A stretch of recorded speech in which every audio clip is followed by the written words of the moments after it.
What if the very wounds you resist are not enemies, but doorways, silent invitations to awaken into a deeper truth? We are taught to fear pain, to treat it as an intruder that must be silenced, avoided, or hidden away. And yet, as Gibran reminds us, pain is not simply destruction. It is the breaking of a shell, the fragile casing of who we once believed ourselves to be. Imagine an egg, smooth, whole, seemingly complete.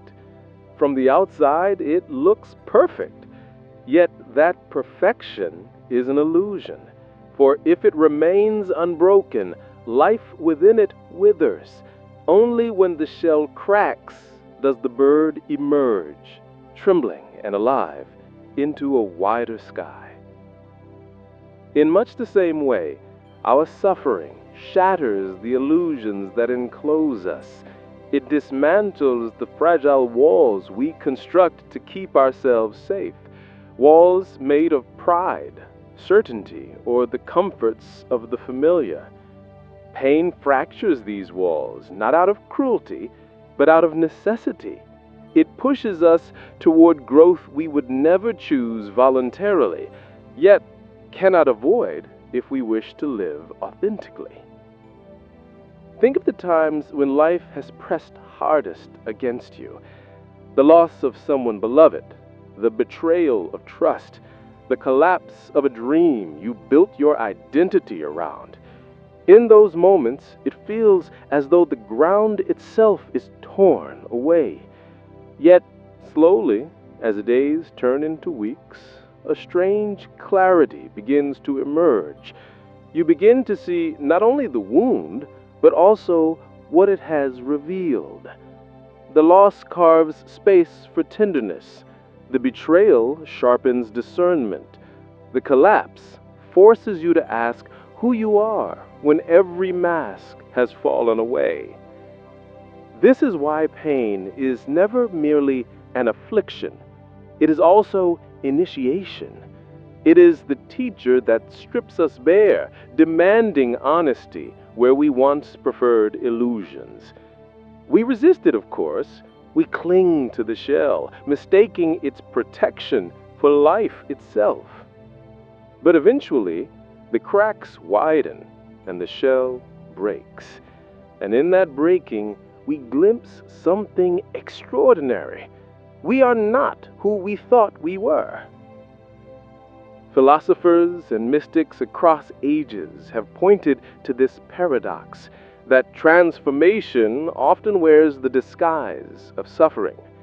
The Stoics spoke of amor fati, the love of one's fate, as a way to embrace even hardship as part of the necessary unfolding of life. The mystic Rumi wrote that the wound is the place where the light enters you.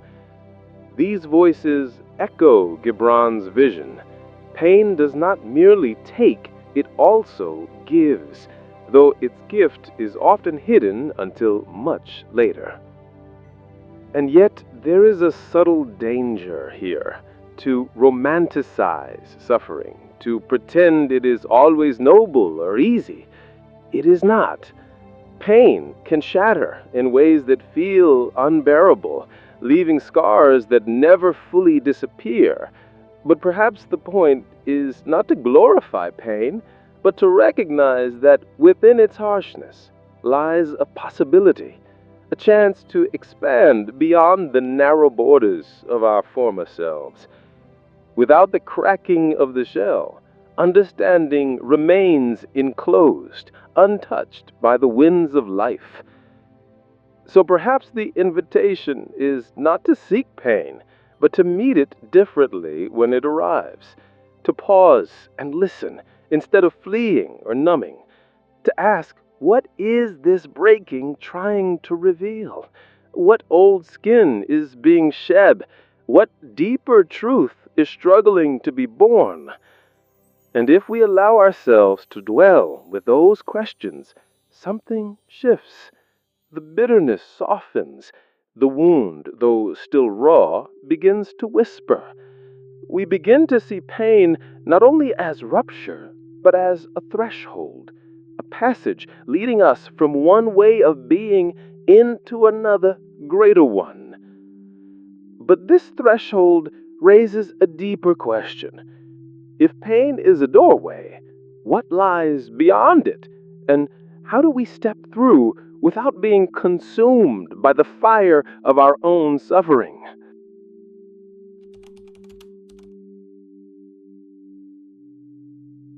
If pain is a threshold, then stepping through it requires a different kind of seeing. To the ordinary eye, suffering looks only like destruction, an unwelcome force tearing down what we have worked so hard to build. But if we allow ourselves to linger within its flames, something unexpected reveals itself. Pain is not merely an ending, it is also a beginning. It is fire, yes, but fire both burns and purifies. Every culture, every spiritual tradition has known this truth in its own language. Initiation rituals across the world have always demanded some form of ordeal, some symbolic dying before the initiate can be reborn.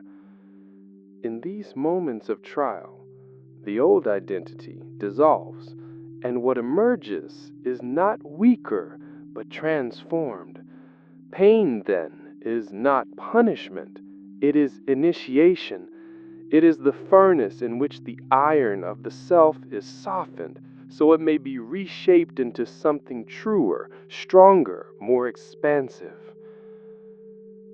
Consider the chrysalis. To an outside observer, it is a prison, still and unyielding. Inside, however, a profound alchemy takes place. The caterpillar dissolves into near nothingness, its old form breaking apart entirely. To endure such a dissolution must feel like annihilation. And yet, it is only through this dissolving that the butterfly can be born. In the same way, our pain dissolves the structures we once mistook for permanence, and in that dissolution, a hidden design begins to stir. Carl Jung observed that there is no coming to consciousness without pain.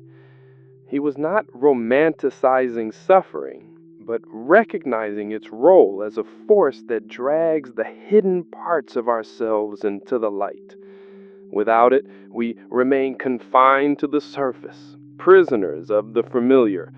With it, we are forced to descend into depths we never dare to enter, where fragments of our soul have long been waiting to be reclaimed. The paradox is clear. The very thing we resist most fiercely is also the thing that can liberate us. We dream of transformation without fire, growth without loss, awakening without struggle. Yet life, in its uncompromising wisdom, knows better. It strips away what is false so that what is real may finally breathe. Pain, then, is not the enemy of joy, but its strange companion, the hand that clears the ground so that something greater can be planted. But how do we bear it? How do we endure the weight of the breaking when it feels unbearable? Perhaps the answer lies not in resistance, but in surrender. Resistance hardens us, amplifying the fracture, locking us in battle with what cannot be undone. Surrender, however, softens us, allowing us to bend, to listen, to learn. This is not resignation, it is a deeper kind of courage. The courage to remain open in the midst of the fire, trusting that the flames are not here to destroy us, but to reveal us. And when the fire passes, we find ourselves altered. What once seemed vital now feels small. What once bound us no longer holds. A new spaciousness opens, a wider horizon of understanding. Pain does not vanish, but it is transfigured.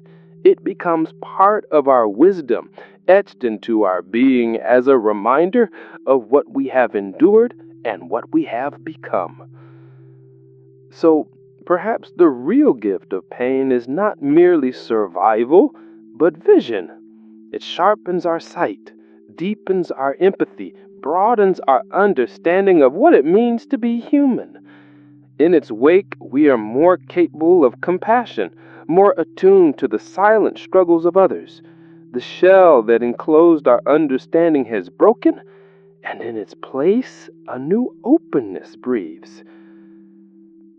But this leaves us with a question, one that cannot be answered quickly.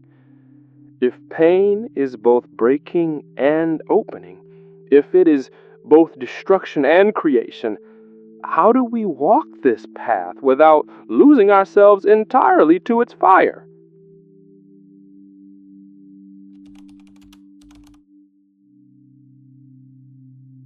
If pain is both breaking and opening, then walking through it without being consumed requires a subtle art. It is the art of holding fire without letting it turn us entirely to ash. The truth is, no one passes through suffering unchanged, but perhaps change itself is the hidden purpose.